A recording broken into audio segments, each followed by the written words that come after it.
किसका यार इनर।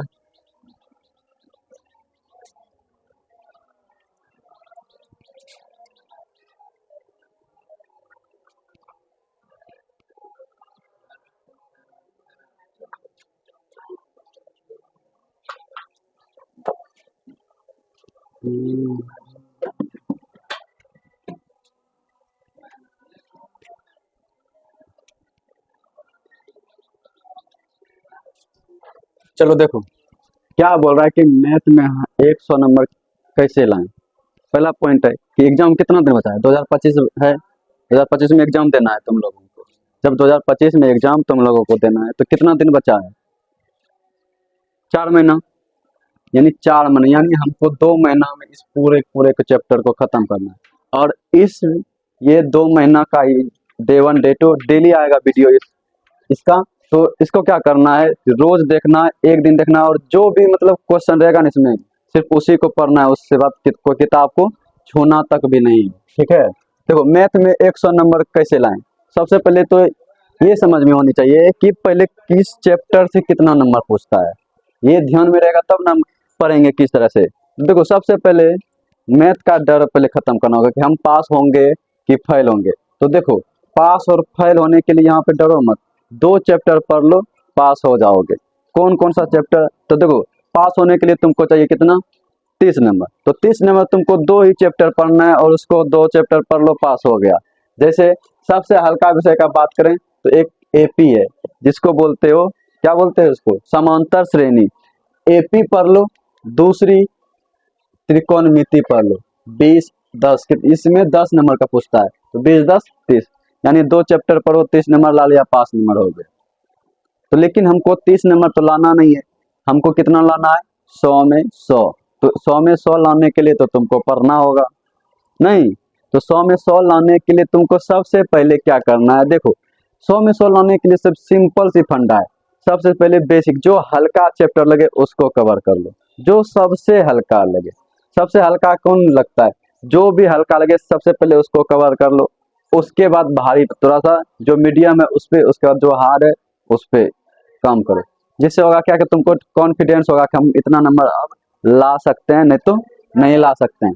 तो जैसे मैं पहले क्वेश्चन वेटेज देखो क्लास 10th में कि किस तरह से पूछता है, जिसमें से हमको कितना पढ़ना होता है, 13 अध्याय पढ़ना होता है। तो 13 अध्याय में हमको देखो अब कैसे, पहला अध्याय क्या है, वास्तविक संख्या। यानी वास्तविक संख्या में ही क्या आता है, 10 नंबर का पूछ लिया जाता है। यानी अध्याय 1, यानी अध्याय 1 में क्या पढ़ना पड़ता है, यूक्लिड विभाजन, और दूसरा शांत और शांत, तीसरा सिद्ध करने वाला देता है √3 √5, सिद्ध करें कि वो परिमेय संख्या है, और गुणनखंड अभाज्य गुणनखंड विधि द्वारा हल करें। तो बस यही तीन तीन तरह का सवाल पूछता है, 10 नंबर पूछ लेता है। तो 10 नंबर इससे। उसके बाद बहुपद और 2 चर वाले रेखिक समीकरण, 2 चर वाले रेखिक समीकरण से 5 नंबर का एक पूछता है, यानी जिसको तुम ग्राफिया विधि कहते हो नहीं। तो 2 चर वाले रेखिक समीकरण, उसके बाद 2 घात समीकरण, उसके बाद एपी, यानी एपी से ही लगभग 5 से 6 नंबर पूछ लेता है। कितना पूछ लेता है, 5 से 6 नंबर। इन तीनों को अगर इन चारों चैप्टर को पढ़ोगे तो कितना नंबर का पूछेगा, 20 नंबर का पूछेगा। अगर तुम इस 4 चैप्टर को पढ़ते हो तो कितना नंबर आएगा, 20 नंबर। उसके बाद ये 6 नंबर त्रिभुज, यानी सिर्फ त्रिभुज चैप्टर से क्या पूछता है, 10 नंबर का पूछता है। यानी इसमें 5 नंबर में 3 गो ऑब्जेक्टिव पूछ लेगा, एगो सब्जेक्टिव, और एक 5 नंबर का पूछ लेगा सिद्ध करने में। उसके बाद क्या है, 7वां निर्देशांक ज्यामिति, इससे केवल और केवल 10 नंबर पूछ लेता है। उसके बाद क्या है, त्रिकोणमिति का परिचय और हाइट एंड डिस्टेंस, इसको बोलते हो क्या, ऊंचाई एवं दूरी। तो देखो इससे सिर्फ 5 नंबर का पूछेगा, ज्यादातर इसी से पूछ लेगा 15 नंबर, 15 नंबर इसी से पूछ लेगा। त्रिकोणमिति का परिचय कितना आसान है, इसको बस 3 चीज याद रखना होता है, साइन 30 डिग्री का मान कितना होता है, साइन थीटा वाला सूत्र क्या होता है, टेन, यानी सूत्र याद रखना थोड़ा थोड़ा। उसके बाद डिग्री याद रखना होता है, बस 15 नंबर से याद आएगा। उसके बाद 10 नंबर वृत्त, वृत्त में क्या पूछता है, रचना, तो रचना पढ़ना है इस पे। उसके बाद पृष्ठीय क्षेत्रफल एवं आयतन, तो इससे सिर्फ और सिर्फ 10 नंबर का पूछ लेता है, पृष्ठीय क्षेत्रफल एवं। अगर तुमको सभी चीज का सूत्र याद है तो 10 नंबर तुम आसानी से ले सकते हो। उसके बाद क्या है, संख्यांकी एवं परेखता, इन दोनों को मिला करके 10 नंबर पूछेगा। अब देखो सबसे पहले तो ये सोचना कि पढ़ना कौन कौन सा है पहले, तो देखो हम बताते हैं पढ़ना कौन सा है। सबसे पहले एपी पढ़ लो, 10 नंबर आ जाएगा। उसके बाद वास्तविक संख्या पूछ लो, मात्र 3 तरह का सवाल पूछता है, उसी 3 तरह में 10 नंबर आएगा, तो हो गया 10। उसके बाद तुमको क्या पढ़ना है, त्रिकोणमिति पढ़ लो, थोड़ा सा समय दो, उसमें 5 से 6 दिन का समय दो, त्रिकोणमिति को अच्छे से पढ़ लो, तो इससे आ जाएगा तुमको 20 नंबर। उसके बाद तुमको क्या पढ़ना है, निर्देशांक ज्यामिति पढ़ना है, इसमें भी 3 तरह का सवाल पूछता है घुमा फिरा के वही, तो इसको पढ़ लो, हो गया तुम्हारा 20 20 40 10 50 10 60 नंबर, नहीं 60 नंबर तुम्हारा यहीं से आ गया। उसके बाद देखो त्रिभुज होता है थोड़ा सा भारी, नहीं तो इसको बाद में पढ़ेंगे। उसके बाद क्या पढ़ेंगे, एपी पढ़ लेंगे, एपी एपी और द्विघात समीकरण, इसी से 5 से 6 नंबर यानी लगभग 10 नंबर का पूछ लेता है, इसके और इसको, इन दोनों को। एपी और द्विघात समीकरण यानी 10 नंबर इससे आ जाएगा। उसके बाद दो चर बहुपद बाद में पढ़ना है, पहले दो चर वाले रैखिक समीकरण में क्या पढ़ना है, एक्स और वाई का मान निकालने पूछता है, एक्स प्लस वाई बराबर 3, एक्स माइनस वाई बराबर 4, तो इसको बोलेगा ग्राफिया विधि द्वारा हल करे। तो इसको देखो क्या करना है, इससे 5 नंबर का पूछेगा, तो इसको लास्ट में पढ़ना है, जब एग्जाम 10 दिन पहले बचे तो इसको रिवीजन करना है 5 नंबर का, ग्राफिया विधि इसको पढ़ना है लास्ट में। उसके बाद क्या है, बहुपद पढ़ लेना है।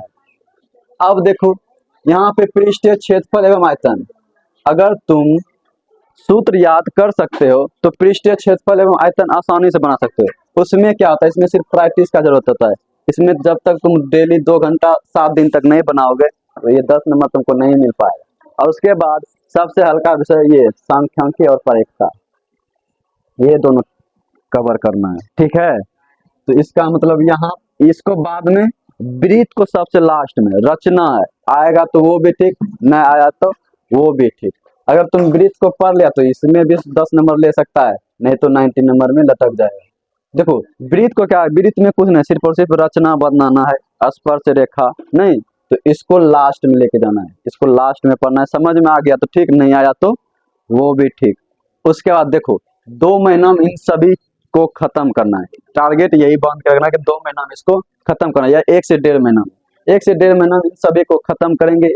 उसके बाद 10 साल का जो प्रीवियस ईयर क्वेश्चन बैंक होता है ना, उसको बनाना शुरू कर दो, रोज बनाओ, 3 घंटा लगेगा तुमको बनाने में, तो रोज उसको बनाओ, ऑब्जेक्टिव सब्जेक्टिव और 5 नंबर का, तो ये दो तीनों 10 साल का अगर बना लेगा, इस खत्म होने के बाद तो तुमको कॉन्फिडेंस हो जाएगा कि अब हम 100 का 100 नंबर ला सकते हैं। अगर तुम सिर्फ और सिर्फ इन्हीं सब को सिर्फ पढ़ लोगे, क्वेश्चन बैंक को टच भी नहीं करोगे, तो तुम लगभग 60 नंबर, 40 नंबर तुम्हारा गए, 60 ही नंबर ला सकते हो अगर इन सबको अगर पढ़ोगे तो। इसलिए क्या करना है, 1.5 महीना में इसको खत्म करना है।